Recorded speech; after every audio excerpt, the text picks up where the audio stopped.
Sa akin lang Magkita-kita tayo bukas, si Cesar Show. Alright! It's showtime! Thank you, Dr. Vicky Bello. Last day.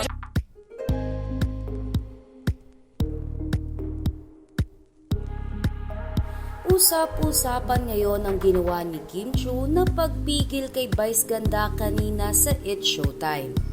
Sa latest episode ng It's Showtime, sa closing ng programa ay merong tinanong si Bong Navarro kay Kim Chiu.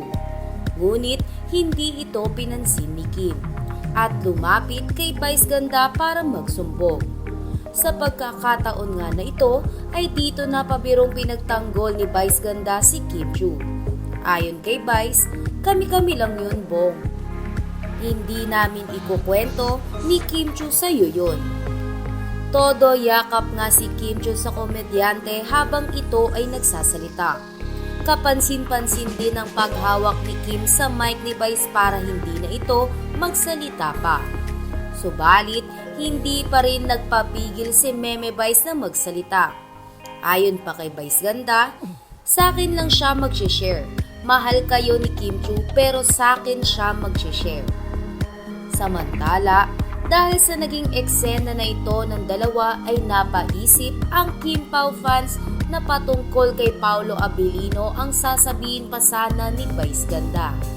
Anila ay kitang-kita na hinawakan ni Kim Chiu ang mic ni Meme Vice para hindi nito mabanggit ang nagpapasaya ngayon kay Kim Chiu. Gayunpaman, hindi pa rin sigurado ang madlang people sa estado ng puso ngayon ng aktres. Tanging ang mga hirit lang na ito ni Meme Vice ang kanilang nagiging basehan. Pati ang di umano hiwalayang Kim Chiu at Sian Lim ay hindi pa rin kumpirmado. Dahil kung mapapansin ay nananatili ang mga video sa YouTube ng dalawa.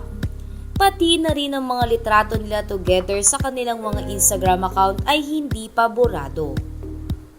Sa kabilang banda kung ibabase naman sa naging pag-uusap ni Kim Chiu at Vice Ganda sa tawag ng tanghalan ay mapapansin na self-love ang pinagtutuunan ngayon ng pansin ni Kim Chiu.